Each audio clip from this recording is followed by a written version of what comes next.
Halo semuanya, pada kesempatan kali ini, kami dari kelompok 3 dalam mata kuliah Sistem Informasi Manajemen kelas E ingin mempresentasikan dan membahas mengenai e-commerce, digital markets, and digital goods, atau dalam bahasa Indonesianya, perdagangan elektronik, pasar digital, dan barang digital.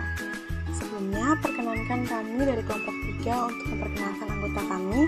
Yang pertama ada Rio Anggara Mandarista dengan NIM 1922141182. Yang kedua ada Bagas Mahendra dengan NIM 1922141191. Yang ketiga ada Arvinda Maria Kenezia dos Santos dengan NIM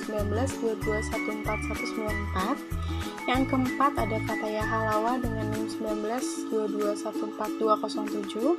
Yang kelima ada Teresia Sri Astuti dengan NIM 1922142215. Dan yang terakhir ada Leonarda Sukacita Oktaviani dengan NIM 2022141188. Yang akan kami bahas pada kesempatan kali ini, yang pertama ada e-commerce and the internet, atau perdagangan elektronik dan internet. Yang kedua, e-commerce business and technology, atau perdagangan elektronik, bisnis dan teknologi. Lalu yang ketiga, the mobile digital platform and mobile e-commerce, atau platform digital seluler dan perdagangan elektronik seluler. Dan yang terakhir, building an e-commerce presence, atau membangun perdagangan elektronik. Nah, yang selanjutnya saya akan menjelaskan tentang apa itu e-commerce. E-commerce sendiri adalah singkatan dari electronic commerce atau dalam bahasa Indonesia perdagangan secara elektronik. Jadi e-commerce adalah aktivitas penyebaran, penjualan, pembelian, pemasaran produk berupa barang dan jasa dengan memanfaatkan jaringan telekomunikasi seperti internet, televisi, atau jaringan komputer lainnya. Jadi secara sederhana, e-commerce adalah proses pembelian maupun penjualan produk secara elektronik. Nah, yang berikut ada beberapa jenis e-commerce yang dilakukan. Yang pertama itu ada e-commerce consumer to consumer. Jenis e-commerce ini dilakukan antara konsumen dengan konsumen. Misalnya konsumen dari suatu produsen akan menjual kembali produk ke konsumen lainnya. Yang kedua ada e-commerce business to business. Dimana jenis e-commerce ini bisnis yang dilakukan oleh orang atau pihak yang saling berkepentingan dalam menjalankan bisnis, di mana kedua itu saling mengenal dan mengetahui proses yang mereka lakukan.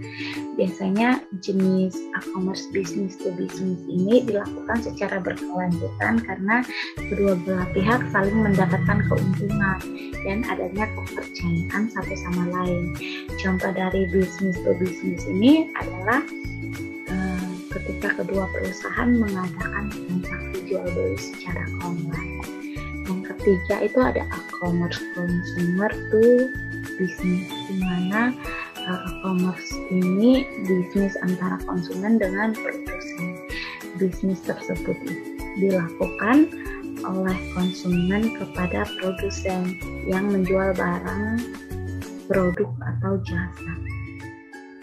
Sebagai contoh, konsumen akan memberitahukan detail produk atau jasa yang diinginkan secara online kepada produsen. Nantinya produsen yang mengetahui permintaan tersebut akan menawarkan produk atau jasa yang diinginkan konsumen.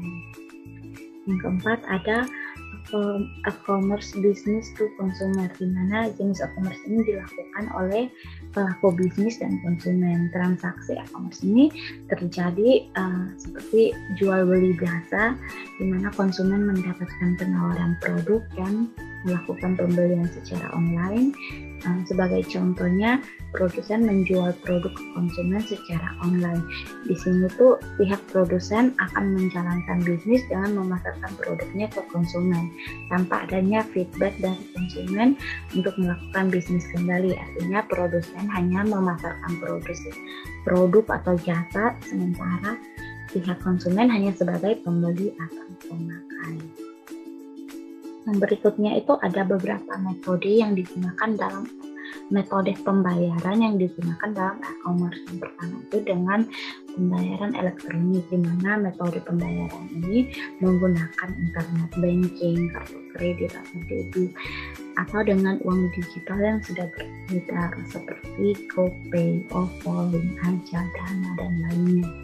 Yang kedua itu ada pembayaran cash on delivery, di mana transaksi pembayaran ini dilakukan secara langsung, di mana penjual dan pembeli akan bertemu sesuai dengan kesepakatan, atau juga bisa melalui bantuan perantara kurir. Setelah menerima barang, pembeli akan membayarkan uang secara tunai kepada pihak penjual. Pembayaran menggunakan metode ini juga dapat meminimalisir terhadap penipuan secara online. Yang ketiga, pembayaran melalui transfer, di mana pihak pembeli akan mentransfer sejumlah uang ke nomor rekening penjual. Setelah membayar, barang akan dikirim oleh penjual melalui jasa pengiriman.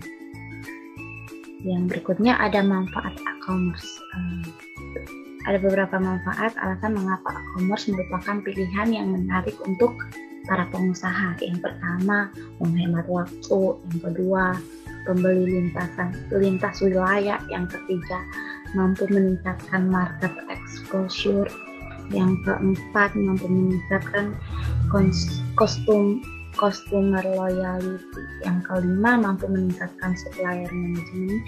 Yang keenam, mampu mengurangi biaya operasional atau operating cost. Yang ketujuh, dapat mempersingkatkan waktu produksi. Yang ke-8, selalu dibuka tokonya. Yang ke-9, manajemen persediaan otomatis. Yang ke-10, mempermudahkan pembayaran karena dapat dilakukan secara online. Mengapa e-commerce berbeda? Jawabannya terletak pada sifat unik dari internet dan web. Sederhananya, internet dan teknologi e-commerce itu jauh lebih kaya, kuat, dan lebih baik lagi dari teknologi sebelumnya seperti radio, televisi, dan telepon. Nah, untuk tabel 10.2 ini ada 8 fitur unik untuk teknologi e-commerce atau e-commerce teknologi, yang mana akan saya jelaskan lebih rinci lagi untuk masing-masing fitur unik ini. 8 fitur unik teknologi e-commerce. Yang pertama itu ada ubiquity. Artinya ubiquity sendiri itu adalah di mana-mana. Nah, teknologi internet atau web tersedia di mana-mana, di tempat kerja, di rumah, dan di tempat lain melalui desktop dan perangkat seluler.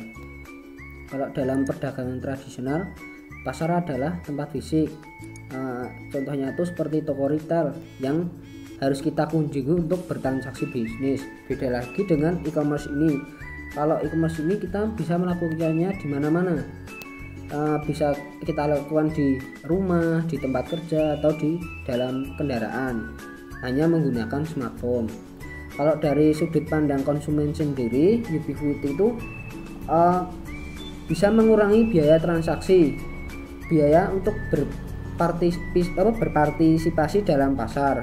Jadi kita itu nggak usah harus pergi ke pasar, dan itu bisa mengurangi biaya kayak transportasi dan lain-lain. Yang kedua ada global reach atau jangkauan global. Teknologi e-commerce memungkinkan transaksi komersial lintas budaya dan menjangkau batas-batas nasional yang jauh lebih nyaman dan hemat biaya daripada yang sebenarnya di perdagangan tradisional. Akibatnya, ukuran pasar potensial untuk e-commerce sendiri sama dengan populasi online dunia atau sekitar 2 miliar. Sebaliknya, sebagian besar perdagangan tradisional bersifat lokal atau regional.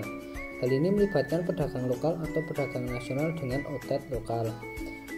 Televisi, stasiun radio, dan surat kabar pada dasarnya adalah lembaga lokal dan regional yang terbatas, tetapi kuat pada jaringan nasional yang dapat menarik audiens nasional tetapi tidak mudah melintas batas-batas nasional ke khalayak global.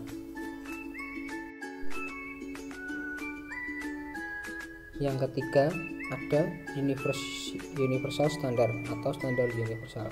Salah satu fitur yang sangat tidak biasa dari teknologi e-commerce adalah standar teknis internet.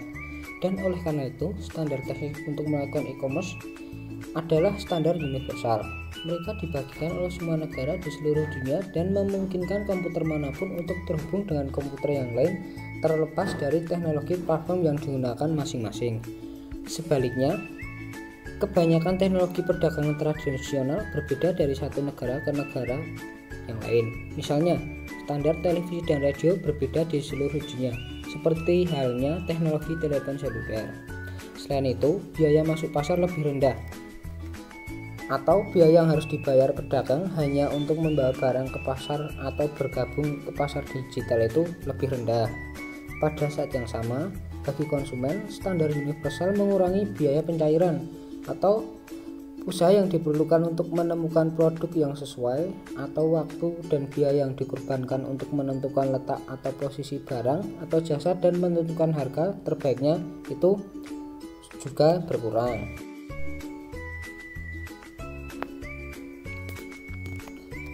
Yang keempat ada push-notes. Teknologi ini memungkinkan untuk mengirimkan pesan kaya dengan teks, audio, dan video secara bersamaan ke banyak orang. Pesan pemasaran video, audio, dan teks terintegrasi ke dalam satu pesan pemasaran dan pengalaman konsumen. Kekayaan informasi mengacu pada kompleksitas dan isi pesan. Pada pasar tradisional, tenaga penjualan nasional dan toko retail kecil memiliki keunggulan kekayaan, yaitu mereka mampu memberikan layanan pribadi tatap muka menggunakan oral dan isyarat visual saat melakukan penjualan. Kekayaan pasar tradisional membuat lingkungan penjualan atau komersial semakin kuat. Sebelum pengembangan web, ada trade-off antara kekayaan dan jangkauan. Semakin besar khalayak yang dijangkau, semakin kurang kaya pesannya. Pada teknologi ini memungkinkan untuk mengirimkan pesan kaya dengan teks, audio, dan video secara bersamaan ke banyak orang. Yang kelima ada interactivity. Teknologi ini bekerja melalui interaksi dengan pengguna serta memungkinkan adanya komunikasi antar pedagang dan konsumen. Tidak seperti teknologi komersial abad ke-20, kecuali telepon ya. Teknologi e-commerce ini bersifat interaktif, artinya itu bisa berkomunikasi dua arah antara pedagang dan konsumen. Televisi misalnya, pada televisi kita tidak dapat mengajukan pertanyaan apapun kepada pemirsa atau melakukan percakapan dengan mereka, dan tidak dapat meminta agar informasi pelanggan dimasukkan.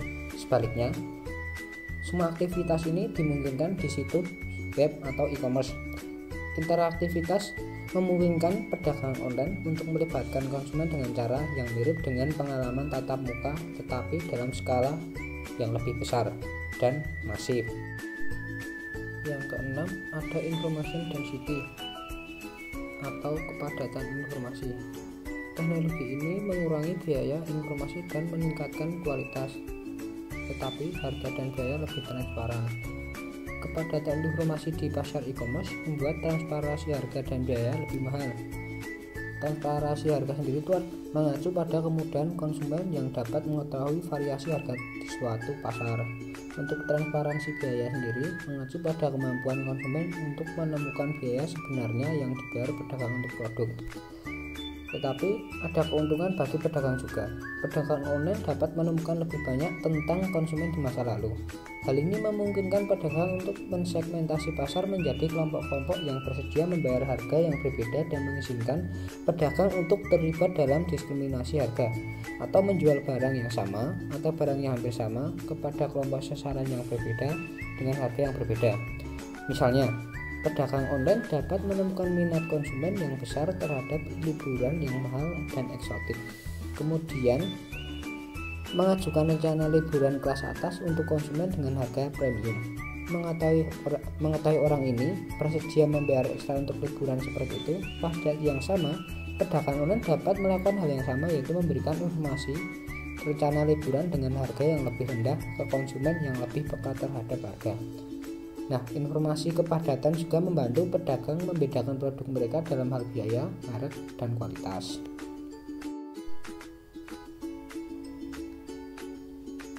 Yang ketujuh, personalization atau customization. Teknologi ini memungkinkan mengirim pesan yang dipersonalisasi untuk dikirim ke individu maupun kelompok. Teknologi e-niaga mengizinkan personalisasi. Pedagang dapat menargetkan pesan pemasaran mereka pada individu tertentu dengan menyesuaikan pesan terhadap perilaku aliran klik, nama, minat, dan pembelian seseorang sebelumnya. Teknologi ini memungkinkan kustomisasi, mengubah produk yang dikirim atau layanan berdasarkan preferensi pengguna atau perilaku sebelumnya. Mengingat interaktif sifat teknologi e-commerce, banyak informasi tentang konsumen dapat dikumpulkan di pasar pada saat pembelian. Dengan bertambahnya kepadatan informasi, banyak informasi tentang masa lalu konsumen dan dapat disimpan dan digunakan oleh pedagang online. Hasilnya adalah tingkat personalisasi dan penyesuaian yang tidak terpikirkan dengan teknologi perdagangan tradisional. Misalnya, Anda mungkin dapat membentuk apa yang Anda lihat di televisi dengan memilih saluran, tetapi Anda tidak dapat mengubah konten saluran yang Anda pilih. Sebaliknya, Wall Street Journal Online memungkinkan Anda memilih jenis berita yang ingin Anda lihat terlebih dahulu dan memberi Anda kesempatan untuk diperingatkan ketika peristiwa tertentu terjadi. Yang kedelapan, ada sosial teknologi atau teknologi sosial. Teknologi ini mampu mendukung konten generasi dan jejaring sosial serta membuat jejaring sosial yang baru dan memperkuat yang sudah ada. Berbeda dengan teknologi sebelumnya, internet dan teknologi e-commerce telah berkembang menjadi jauh lebih sosial dengan memungkinkan pengguna untuk membuat dan berbagi konten dalam bentuk teks, video, musik, atau foto dengan teman pribadi mereka pada komunitas dunia yang lebih besar. Dengan menggunakan bentuk komunikasi ini, pengguna mampu membuat jaringan sosial baru dan memperkuat yang sudah ada. Dalam sejarah modern sebelumnya, semua media massa termasuk mesin cetak menggunakan model siaran satu ke banyak, di mana konten dibuat di pusat lokasi oleh para ahli, ada penulis profesional, editor, sutradara, dan produser. Dan pada saat itu audiens terkonsentrasi dalam jumlah besar untuk mengkonsumsi standar produk. Internet dan e-commerce baru memberdayakan pengguna untuk membuat dan mendistribusikan konten dalam skala besar dan mengizinkan pengguna memprogramnya sendiri. Internet menyediakan model banyak ke banyak yang unik dari komunikasi massal.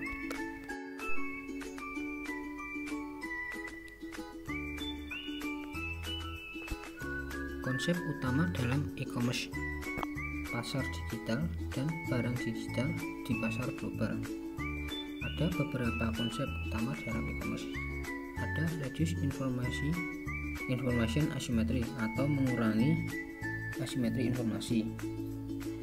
Mengurangi situasi di mana kekuatan tawar-menawar antara dua belah pihak relatif ditentukan oleh salah satu pihak karena ia berhasil mendapatkan informasi terbaru dan lebih penting. Asimetri informasi ada ketika satu pihak dalam suatu transaksi memiliki lebih banyak informasi yang penting untuk transaksi dari pihak lain. Informasi itu membantu menentukan daya tawar relatif mereka. Di pasar digital, konsumen dan pemasok dapat melihat harga yang dikenakan untuk barang, dan dalam pengertian itu, pasar digital konon lebih transparan dari pasar tradisional. Misalnya, sebelum situs retail otomatis muncul di web, ada asimetri informasi yang signifikan antara dealer mobil dan pelanggan. Hanya dealer mobil yang tahu harga pabrikan, dan itu sulit bagi konsumen untuk berbelanja dengan harga terbaik.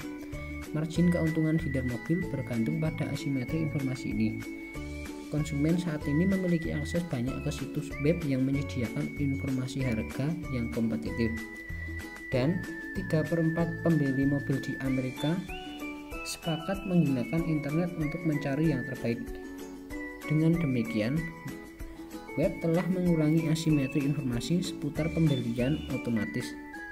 Internet juga telah membantu bisnis yang ingin membeli dari bisnis lain, mengurangi asimetri informasi dan menemukan harga yang lebih baik. Ada lower menu cost atau menurunkan biaya yang dikenakan sesuai menu yang dipilih. Pasar digital sangat fleksibel dan efisien karena beroperasi dengan mengurangi biaya pencarian dan transaksi. Diskriminasi harga yang lebih besar dan kemampuan untuk mengubah harga dinamis berdasarkan kondisi pasar. Ada dynamic pricing. atau penetapan harga berdasar pada transaksi saat itu atau real time antara pembeli dan penjual melalui koneksi jaringan internet. Harga sebuah produk bervariasi tergantung pada karakteristik permintaan pelanggan atau situasi penawaran penjual. Misalnya, pengecer online dari Amazon ke Walmart mengubah harga pada banyak produk berdasarkan waktu, permintaan, dan kunjungan pengguna sebelumnya ke situs mereka.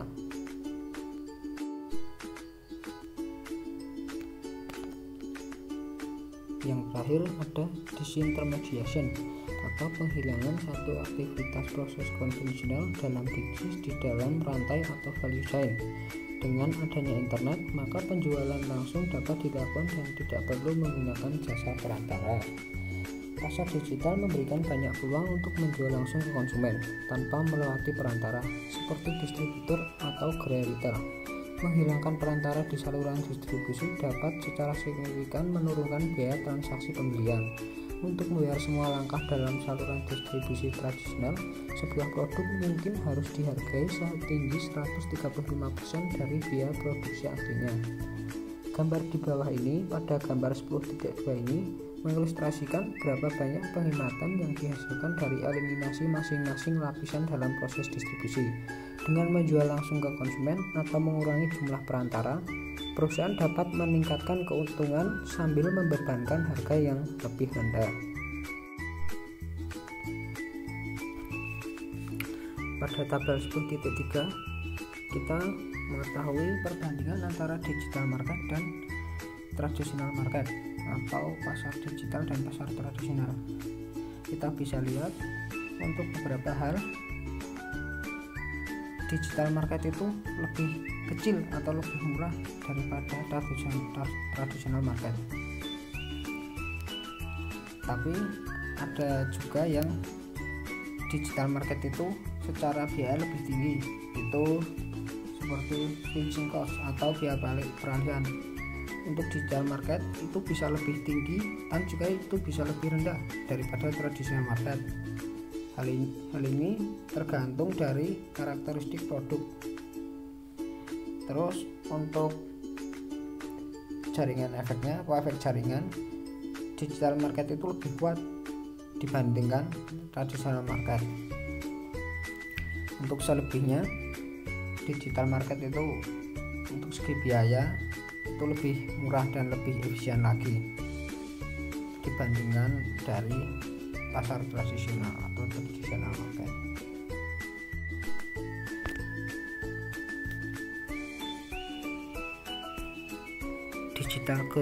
Digital goods atau barang digital adalah barang yang dapat dikirimkan melalui jaringan digital. Musik, video, film Hollywood, perangkat lunak, surat kabar, majalah, dan buku serta dapat diekspresikan, disimpan, dikirim, dan dijual sebagai produk digital murni. Semua produk ini dikirimkan sebagai aliran undian digital, sementara barang-barang yang berupa fisik mengalami penurunan penjualan. Biaya marginal pada barang digital sangat rendah, bahkan tidak ada biaya untuk membuat salinan musik. Biaya pengiriman melalui internet sangat rendah, tetapi biaya pemasaran tetap sama, dan harga sangat bervariasi. Bisnis yang bergantung pada produk fisik untuk dijual seperti toko buku, toko musik, penerbit buku, label musik, dan studio film kemungkinan akan menghadapi penurunan penjualan dan bahkan kehancuran bisnis mereka. Koran dan langganan majalah untuk hard copy menurun, sementara pembaca online dan langganan terus berkembang. Jenis e-commerce. Ada 3 jenis e-commerce berdasarkan sifat partisipasinya, yaitu yang pertama, bisnis ke konsumen. Adalah penjualan eceran atas produk dan jasa ke konsumen secara elektronik. Yang kedua, bisnis ke bisnis adalah penjualan barang dan jasa di antara para pelaku bisnis secara elektronik. Yang ketiga, konsumen ke konsumen adalah konsumen menjual barang dan jasa ke konsumen lain secara elektronik. Selanjutnya, e-commerce bisnis model. Berikut adalah beberapa model bisnis internet. Yang pertama, e-tailer. E-tailer adalah toko retail lokal yang menjual produknya secara online. Yang kedua, transaction broker. atau pialang transaksi. Adalah model bisnis yang menghemat uang dan waktu pengguna dengan memproses secara online. Yang ketiga, market creator atau pencipta pasar adalah model bisnis perusahaan yang memberikan layanan penjualan digital sehingga penjual dan pembeli dapat berinteraksi. Yang keempat, content provider atau penyedia konten menciptakan pendapatan dengan menyediakan konten digital. Yang kelima, community provider atau penyedia komunitas adalah suatu situs web dengan model bisnis yang menciptakan lingkungan digital secara online dan dapat melakukan transaksi barang maupun jasa. Yang keenam, portal. Portal adalah situs jaringan yang merupakan jalan masuk ke jaringan lain. Yang ketujuh, service provider atau penyedia layanan. Penyedia layanan menyediakan aplikasi web seperti berbagi foto, berbagi video, dan juga menyediakan layanan seperti penyimpanan dan pencadangan data online. Selanjutnya, e-commerce revenue model menggambarkan bagaimana perusahaan akan memperoleh pendapatan, menghasilkan keuntungan, dan menghasilkan pengembalian investasi yang unggul. Yang pertama, advertising revenue model adalah sebuah situs web yang diisi konten yang menarik dan dapat menghasilkan uang. Yang kedua, sales revenue model. Model pendapatan penjualan di mana berbagai aktivitas penjualan, baik penjualan barang, jasa, atau informasi kepada pelanggan merupakan sumber pendapatan utama perusahaan. Yang ketiga, subscription revenue model, yaitu situs web yang mengenakan biaya pendaftaran bagi mereka yang ingin mendapatkan akses ke beberapa hal atau ingin mendapatkan berbagai layanan yang ditawarkan. Yang keempat, free revenue model, yaitu model penghasilan untuk e-commerce di mana perusahaan menawarkan layanan gratis untuk beberapa fasilitas terbatas. Yang kelima, transaction fee revenue models, yaitu model penghasilan online dari sebuah e-commerce di mana perusahaan mendapat uang dari setiap transaksi yang terjadi. Yang keenam, affiliate revenue models, yaitu sebuah situs web yang mendapatkan uang dari melempar penggemar ke situs web lain. Yang berikut ada jejaring sosial dan kebijaksanaan orang banyak. Yang pertama, jejaring sosial. Salah satu bidang pendapatan e-commerce yang paling cepat berkembang adalah layanan online web 2.0. Layanan web 2.0 yang paling populer adalah jejaring sosial, tempat pertemuan online di mana orang dapat bertemu teman dan teman-teman mereka. Setiap hari, lebih dari 93 juta pengguna internet di Amerika Serikat mengunjungi situs jejaring sosial seperti Facebook, Google, Tumblr, MySpace, LinkedIn, dan ratusan lainnya. Di situs belanja sosial seperti Pinterest, Carbodel, Disnext, dan Stay Here, kita dapat bertukar ide belanja dengan teman-teman. Yang kedua, ada kebijaksanaan orang banyak. Membuat situs di mana ribuan bahkan jutaan orang dapat berinteraksi menawarkan perusahaan bisnis cara baru untuk memasarkan dan beriklan untuk menemukan siapa yang menyukai atau membenci produk mereka. Dalam pemasaran, konsep kebijaksanaan orang banyak menunjukkan bahwa perusahaan harus berkonsultasi dengan ribuan pelanggan mereka terlebih dahulu sebagai cara untuk membangun hubungan dengan mereka. Dan yang kedua, untuk lebih memahami bagaimana produk dan layanan mereka digunakan dan dihargai atau ditolak. Pemasaran e-commerce.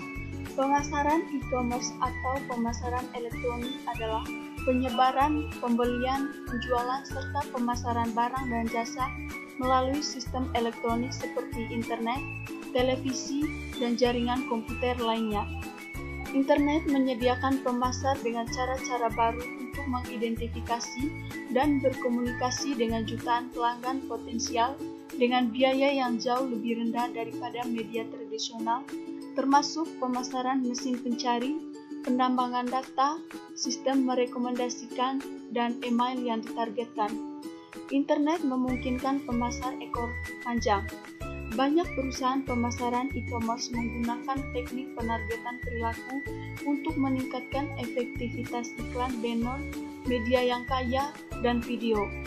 Penargetan perilaku mengacu pada pelacakan clickstream atau riwayat perilaku mengklik individu di ribuan situs web untuk tujuan memahami minat dan niat mereka dan mengekspos mereka ke iklan yang secara unik cocok dengan perilaku mereka.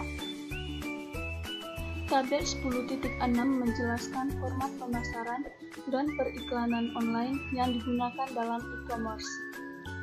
Pada tabel ada kolom format pemasaran, pendapatan pada tahun 2012, dan deskripsi.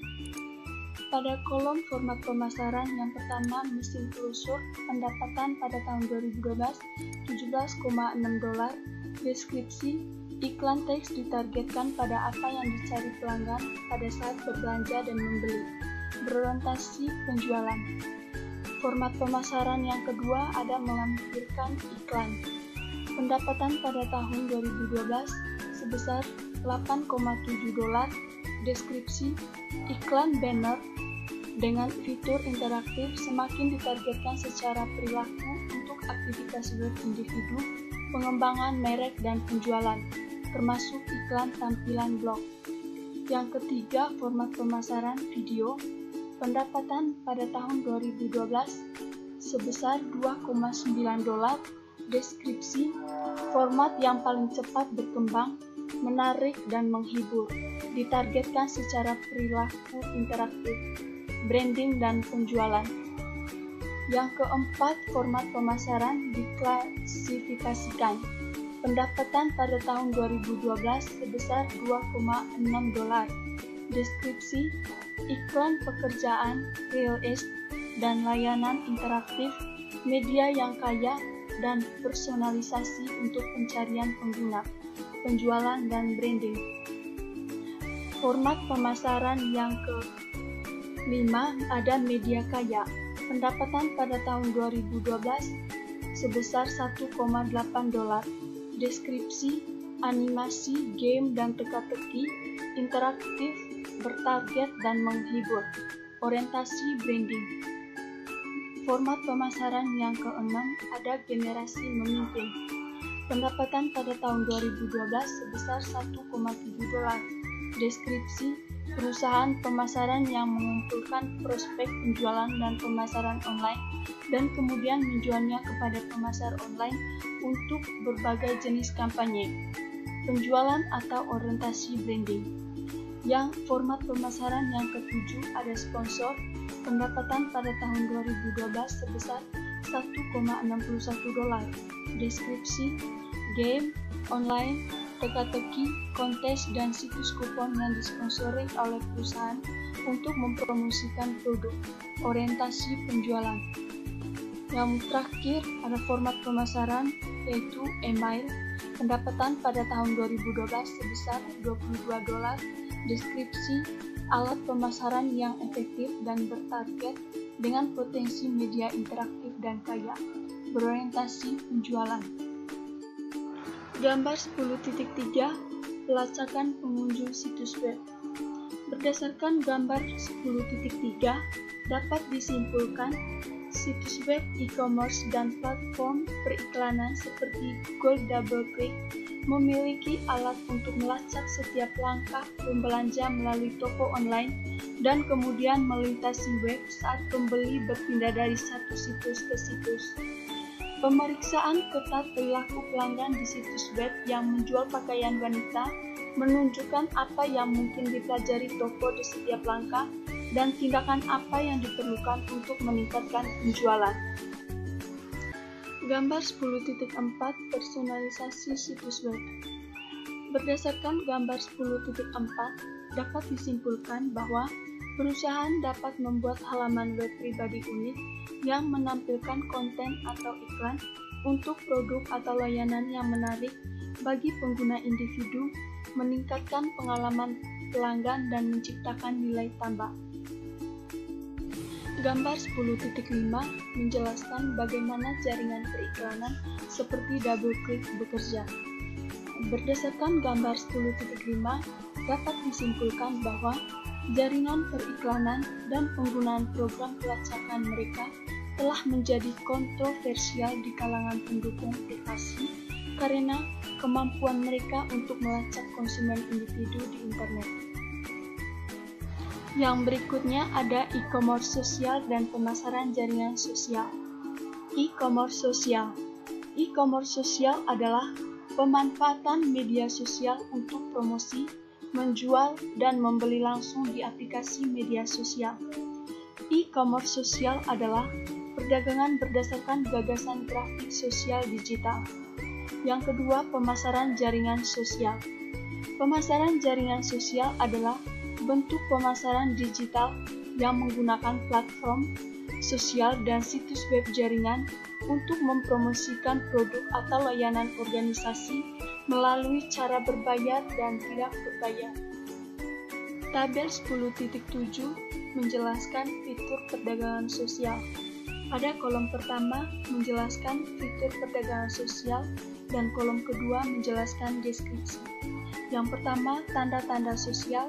Deskripsi, situs web memungkinkan pengguna untuk masuk ke situs mereka melalui halaman jejaring sosial mereka di Facebook atau situs sosial lainnya. Hal ini memungkinkan situs web untuk menerima informasi profil sosial yang berharga dari Facebook dan menggunakannya dalam upaya pemasaran mereka sendiri. Yang kedua, belanja kolaboratif. Deskripsi menciptakan lingkungan di mana konsumen dapat berbagi pengalaman belanja mereka satu sama lain dengan melihat produk, mengobrol, atau mengirim SMS. Teman dapat mengobrol online tentang merek, produk, dan layanan. Yang ketiga, pemberitahuan jaringan. Deskripsi menciptakan lingkungan di mana konsumen dapat berbagi persetujuan mereka atau ketidaksetujuan produk, layanan, atau konten, atau berbagi geolokasi mereka, mungkin restoran atau klub, dengan teman-teman. Tombol like Facebook di mana-mana adalah contohnya tweet dan pengikut Twitter adalah contoh lain. Dan yang terakhir, pencarian sosial atau rekomendasi. Deskripsi memungkinkan lingkungan di mana konsumen dapat meminta saran teman-teman mereka tentang pembelian produk, layanan, dan konten. Meskipun Google dapat membantu Anda menemukan sesuatu, pencarian sosial dapat membantu Anda mengevaluasi kualitas hal-hal dengan mendengarkan evaluasi teman-teman Anda atau teman-teman mereka. Misalnya, sistem rekomendasi sosial Amazon dapat menggunakan profil sosial Facebook Anda untuk merekomendasikan produk. Yang berikut, B2B e-commerce, efisiensi dan hubungan baru. B2B e-commerce meliputi semua transaksi elektronik barang atau jasa yang dilakukan antar perusahaan. Produsen dan pedagang tradisional biasanya menggunakan jenis e-commerce ini. E-commerce bisnis ke bisnis mengacu pada transaksi komersial yang terjadi di antara perusahaan bisnis. Semakin banyak transaksi ini mengalir melalui berbagai mekanisme internet yang berbeda. Sekitar 80% e-commerce B2B online masih didasarkan pada sistem peer-to-peer untuk pertukaran data elektronik atau EDI. Pertukaran data elektronik memungkinkan pertukaran komputer ke komputer antara dua organisasi transaksi standar seperti faktur, tagihan leasing, jadwal pengiriman, atau pesanan pembelian. Transaksi secara otomatis ditransmisikan dari satu sistem informasi ke sistem informasi lainnya melalui jaringan, menghilangkan pencetakan dan penanganan kertas di satu ujung dan penginputan data di sisi lain. Gambar 10.6 menjelaskan pertukaran data elektronik atau EDI. Berdasarkan gambar 10.6 dapat disimpulkan bahwa perusahaan menggunakan EDI untuk mengotomatisasi transaksi untuk e-commerce, B2B, dan pengisian persediaan berkelanjutan. Pemasok dapat secara otomatis mengirim data tentang pengiriman ke perusahaan pembelian. Perusahaan pembelian dapat menggunakan EDI untuk menyediakan persyaratan produksi dan inventaris dan data kembali kepada pemasok. Gambar 10.7 menjelaskan jaringan industri swasta. Berdasarkan gambar 10.7 dapat disimpulkan bahwa jaringan industri swasta juga dikenal sebagai pertukaran pribadi, menghubungkan perusahaan dengan pemasoknya, distributor dan mitra bisnis utama lainnya untuk manajemen rantai pasokan yang efisien dan kegiatan perdagangan kolaboratif lainnya. Gambar 10.8 pasar bersih. Berdasarkan gambar 10.8 dapat disimpulkan bahwa pasar internet adalah pasar online di mana beberapa pembeli dapat membeli dari beberapa penjual. Pasar internet yang kadang-kadang disebut e-hub menyediakan pasar digital tunggal berdasarkan teknologi internet untuk banyak pembeli dan penjual yang berbeda. Yang berikut, platform digital mebel dan e-commerce seluler. Yang pertama, platform digital mebel. Mebel platform pada dasarnya adalah platform yang memungkinkan perangkat lunak dan layanan dijalankan pada perangkat. Contoh platform seluler termasuk Palm, BlackBerry, iPhone, Android, dan Windows Mobile. Sistem operasi seluler menyediakan alat yang memungkinkan aplikasi berbagi data dan layanan. Yang kedua, e-commerce seluler. E-commerce seluler adalah bagian dari e-commerce yang terjadi secara eksklusif melalui perangkat bergerak seperti smartphone atau tablet. Selain pembelian dan penjualan barang dan jasa, bentuk perdagangan internet ini juga termasuk pembayaran melalui smartphone dan tablet atau pembayaran mebel. Selanjutnya kita akan membahas tentang platform digital seluler dan perdagangan elektronik. Dalam 5 tahun, mayoritas pengguna internet di Amerika Serikat akan mengandalkan perangkat seluler sebagai perangkat utama mereka untuk mengakses internet. Seperti terlihat pada gambar di bawah ini, pada tahun 2012, perdagangan elektronik mewakili sekitar 10% dari semua perdagangan elektronik dengan pendapatan tahunan sekitar 30 miliar dolar yang dihasilkan oleh barang dan jasa retail, aplikasi iklan, musik, video, nada dering, aplikasi, film, televisi, dan lokasi. Bentuk perdagangan elektronik yang tumbuh paling cepat dengan beberapa area berkembang pada tingkat 50% atau lebih per tahun dapat diperkirakan tumbuh menjadi 150 miliar dolar pada tahun 2016, seperti yang tertera pada gambar. Pada tahun 2012 diperkirakan ada 4 miliar pengguna ponsel di seluruh dunia dengan lebih dari 855 juta di Cina dan 242 juta di Amerika Serikat. Layanan dan aplikasi berbasis lokasi. Ada beberapa layanan yang tersedia seperti layanan geososial yang dimana dapat memberitahukan kita informasi di mana teman-teman kita sedang berada. Yang kedua yaitu layanan geoiklan. Dapat memberitahu di mana menemukan restoran-restoran atau tempat-tempat terdekat. Yang ketiga, layanan geoinformasi dapat memberitahu kepada kita harga rumah yang murah atau tentang pameran khusus di museum terdekat. Contoh dari layanan geoinformasi ini adalah Wikitoday. Selanjutnya itu Loop, memiliki 5 juta pengguna pada tahun 2012. Layanan ini memposting iklan berdasarkan lokasi pengguna. Dan yang terakhir yaitu periklanan geografis, yang merupakan fondasi ekonomi untuk perdagangan seluler.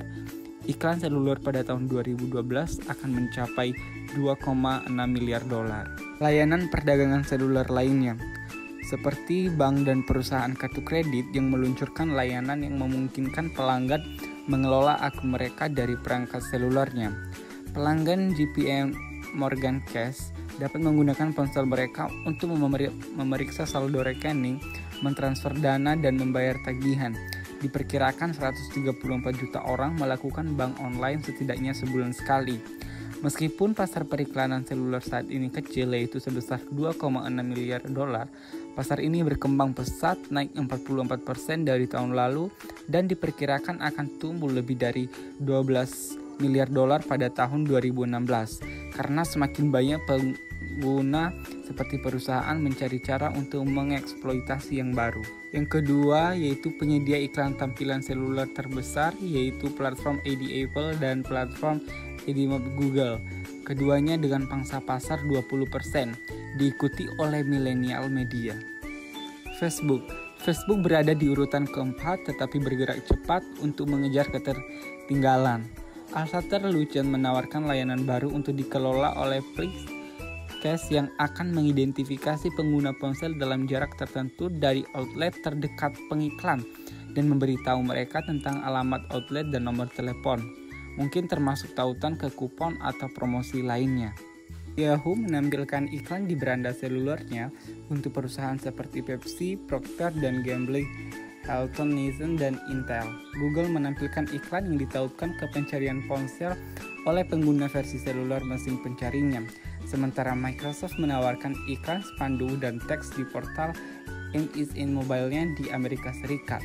Iklan disematkan di game, video, dan aplikasi seluler lainnya. Shopkick adalah aplikasi seluler yang memungkinkan pengecer seperti Best Buy, Sport Authority, dan Macy's menawarkan kupon kepada orang-orang saat mereka memasuki tokonya. Aplikasi Shopkick secara otomatis mengenali ketika pengguna telah memasuki toko retail mitra dan menawarkan mata uang virtual baru yang disebut Cashback yang dapat ditukarkan dengan kredit Facebook, kartu hadiah iTunes, voucher perjalanan, DVD, atau hadiah uang kembali langsung dari toko mitra. Dan yang terakhir adalah game dan hiburan. Ponsel cerdas dan tablet telah berkembang menjadi platform hiburan portable. Smartphone seperti iPhone dan perangkat berbasis Android menawarkan permainan digital yang dapat diunduh dan streaming film, acara TV, musik, dan nada dering. Pengguna layanan broadband dari vendor nirkabel utama dapat melakukan streaming klip video, klip berita, dan laporan cuaca sesuai permintaan. Mobile TV yang ditawarkan oleh Verizon Wireless, AT&T Wireless, dan operator seluler lainnya menampilkan program mulai memproduksi film pendek yang secara eksplisit dirancang untuk diputar di ponsel. Konten buatan pengguna juga muncul dalam bentuk seluler. Facebook, MySpace, YouTube, dan situs jejaring sosial lainnya memiliki versi untuk perangkat seluler pada tahun 2012. 10 aplikasi terpopuler di Facebook adalah game, dipimpin oleh Words with Friends, Farmville, dan Cityville, masing-masing dengan lebih dari 5 juta pengguna setiap harinya.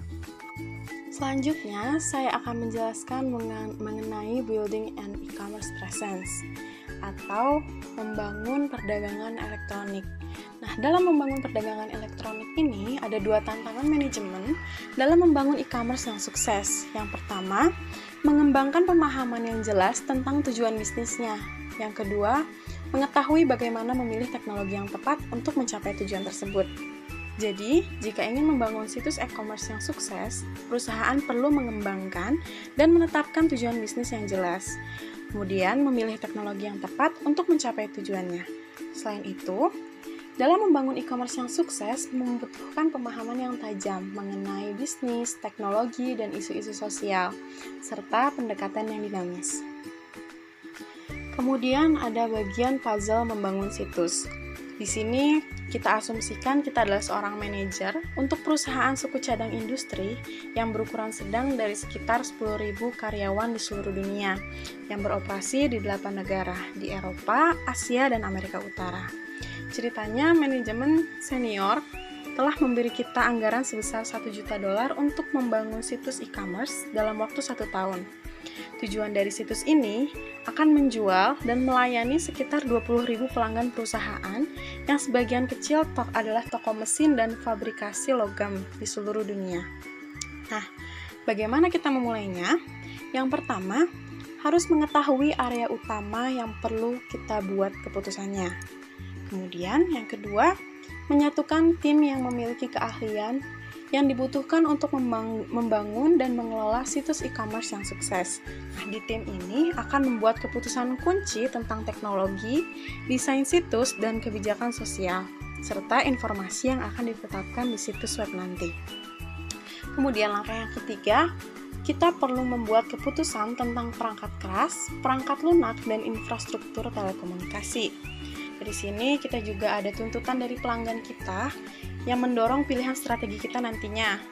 Pelanggan akan menginginkan teknologi yang memungkinkan mereka untuk menemukan apa yang mereka inginkan dengan mudah, melihat produk, membeli produk, dan menerima produk dengan cepat. Langkah yang keempat, itu mempertimbangkan dengan cermat desain situs. Setelah itu, sekali kita telah mengidentifikasi area keputusan utama, kita perlu memikirkan sebuah rencana untuk proyeknya. Selanjutnya ada tujuan bisnis, fungsionalitas sistem, dan persyaratan informasi. Pelajaran utama yang harus dipelajari adalah membiarkan keputusan bisnis yang menggerakkan teknologi, bukan sebaliknya. Perencanaan bisnis harus mengidentifikasi tujuan bisnis spesifik untuk situs, dan kemudian harus mengembangkan daftar fungsi dan informasi sistem persyaratan. Tujuan bisnis hanyalah kemampuan yang diinginkan untuk situs yang kita miliki. Lalu, fungsionalitas sistem adalah jenis kemampuan sistem informasi yang akan perlu untuk mencapai tujuan bisnis. Kemudian, persyaratan informasi untuk suatu sistem adalah elemen informasi yang harus dihasilkan sistem dalam rangka mencapai tujuan bisnis. Kemudian di sini ada tabel 10.8. Dalam tabel 10.8 ini menjelaskan beberapa tujuan bisnis dasar, fungsionalitas sistem, dan persyaratan informasi untuk situs e-niaga biasa atau e-commerce biasa. Di sini kita lihat tujuan bisnis untuk menampilkan barang, itu fungsi sistemnya katalog digital, dengan persyaratan informasinya katalog teks dan grafik dinamis. Lalu untuk memberikan informasi produk atau konten, itu fungsi sistemnya database produk, dengan persyaratan informasi, deskripsi produk, nomor persediaan, dan tingkat persediaan. Lalu untuk personalisasi atau sesuaian produk, itu fungsi sistemnya pelacakan pelanggan di tempat, dengan persyaratan informasi, log situs untuk setiap kunjungan pelanggan, kemampuan data mining untuk mengidentifikasi jalur pelanggan umum, dan respon yang sesuai. Kemudian untuk tujuan bisnis, lakukan pembayaran transaksi, itu menggunakan fungsi sistem keranjang belanja atau sistem pembayaran, dengan persyaratan informasi, clearing kartu kredit yang aman, dan banyak pilihannya. Kemudian, untuk kumpulkan informasi pelanggan, itu menggunakan fungsi sistem database pelanggan dengan persyaratan informasinya berupa nama, alamat, telepon, dan email untuk semua pelanggan pendaftaran pelanggan online. Kemudian, untuk memberikan purna jual dukungan pelanggan, itu fungsi sistemnya database penjualan dan sistem manajemen hubungan pelanggan atau CRM. Dengan persyaratan informasinya, ID pelanggan, produk, tanggal pembayaran, dan tanggal pengiriman. Kemudian untuk koordinasi pemasaran atau periklanan, fungsi sistemnya server iklan, server email, manajer kampanye, dan manajer spanduk iklan. Kemudian persyaratan informasinya, log perilaku situs dari prospek dan pelanggan yang ditautkan ke email, dan kampanye iklan spanduk. Kemudian untuk tujuan bisnis, untuk memahami efektivitas pemasaran, itu fungsi sistemnya pelacakan situs dan sistem pelaporan, dengan persyaratan informasi, jumlah pengunjung unik, halaman yang dikunjungi, produk yang dibeli, diidentifikasi oleh kampanye pemasaran. Kemudian yang terakhir, menyediakan hubungan produksi dan pemasok dengan fungsi sistem, menggunakan sistem manajemen inventaris. Dengan persyaratan informasinya, tingkat produk dan inventaris, ID pemasok dan kontak, data jumlah pemesan berdasarkan produk. Selanjutnya, membangun situs web in-house versus outsourcing. Ada banyak pilihan untuk membangun dan memelihara situs web. Banyak tergantung pada berapa banyak uang yang rela kita gunakan. Di sini kita memiliki keputusan untuk dibuat. Seperti yang pertama, pilihan berkisar dari outsourcing seluruh pengembangan situs web ke vendor eksternal untuk membangun semuanya sendiri atau biasa disebut in-house. Lalu yang kedua, menghosting atau mengoperasikan situs di server perusahaan sendiri atau melakukan outsourcing hosting ke penyedia host web. Ada beberapa vendor yang akan mendesain, membangun, dan menghosting situs. Sementara yang lain akan membangun atau menghosting tetapi tidak untuk keduanya. Untuk gambar alternatifnya kita lihat pada gambar 10.10. Kita lihat dari sebelah kiri dulu ada yang namanya completely in-house. Completely in-house ini baik untuk membangun maupun mengoperasikannya itu mereka sendiri gitu. Lalu untuk mixed responsibility yang sebelah kiri bawah itu mereka membangun sendiri tapi hostingnya itu dari luar, jadi dia kayak menyewa outsourcing hosting ke penyedia host web gitu. Lalu untuk yang tabel yang kanan atas, mixed responsibility, itu dia membangunnya, build-nya dari luar tapi menghostingnya sendiri atau mengoperasikannya sendiri. Lalu yang bawahnya ada completely outsourced, itu baik membangun dan mengoperasikannya itu juga mereka dari luar gitu. Kemudian keputusan membangun. Jika memilih untuk membangun situs sendiri, maka harus menggunakan template yang sudah dibuat sebelumnya. Untuk membuat situs web misalnya Yahoo, Merchant Solution, Amazon Store, dan eBay. Ini adalah solusi yang paling murah dan paling sederhana, tetapi kita akan dibatasi pada tampilan dan nuansa dan fungsionalitas yang disediakan oleh template dan infrastruktur. Di sini itu semuanya menyediakan template yang hanya mengharuskan kita memasukkan teks, grafik, dan data lainnya, serta menyediakan infrastruktur untuk menjalankan situs web setelah dibuat. Ada beberapa alat yang dapat kita gunakan dalam membangun web, yaitu ada Adobe Dreamweaver, ada Adobe InDesign, dan Microsoft Expression.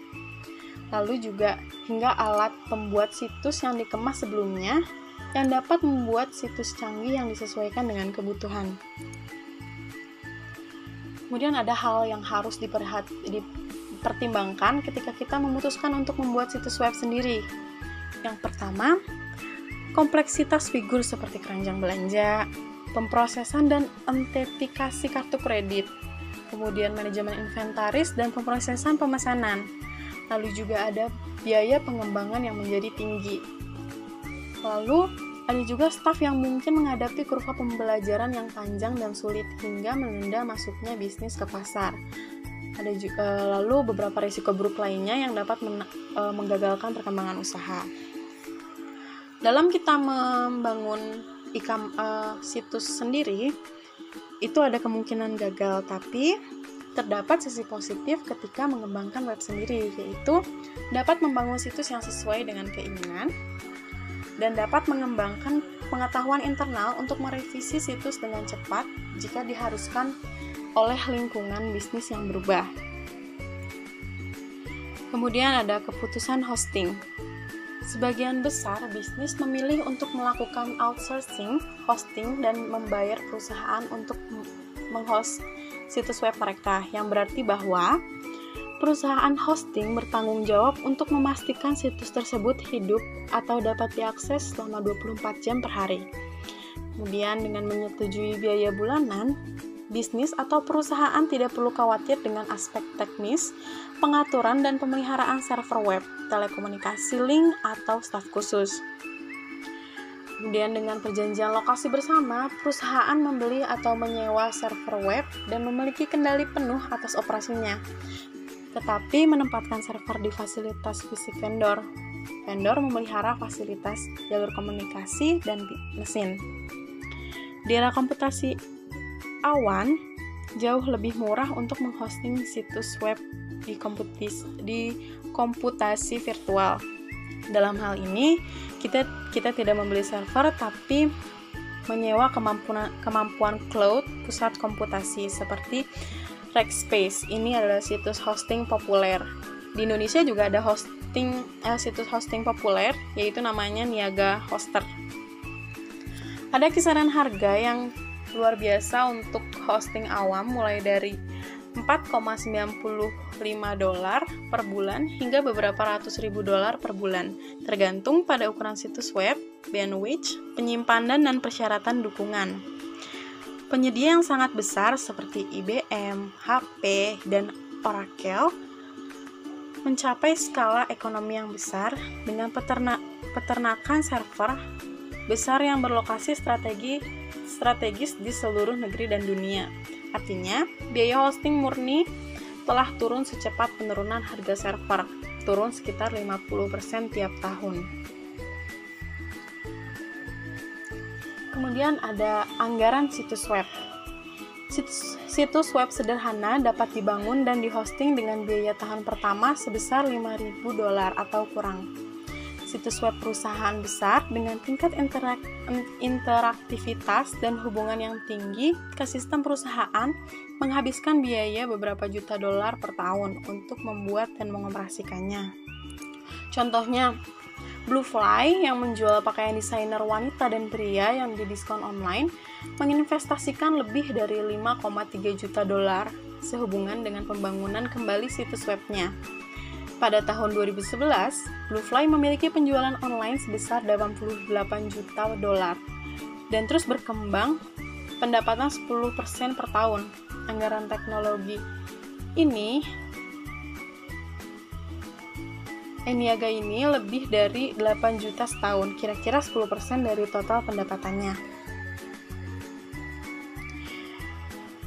Kita bisa lihat dari gambar 10.11. Di sini ada grafik yang memberikan beberapa gagasan tentang ukuran relatif dari berbagai biaya situs web dan komponen. Di sini bisa kita lihat dari grafiknya itu hardware, biayanya itu 10%, telekomunikasi 5%, hosting 10%, software 10%, content development 15%, untuk desain 30%, dan untuk biaya marketing 20%. Secara umum, biaya perangkat keras, perangkat lunak, dan telekomunikasi untuk membangun dan mengoperasikan situs web telah turun drastis lebih dari 50% sejak tahun 2000, sehingga memungkinkan pengusaha kecil untuk berkreasi situs yang lebih canggih. Tadi bisa dilihat hardware, software, dan telekomunikasi itu nggak nyampe 50% juga.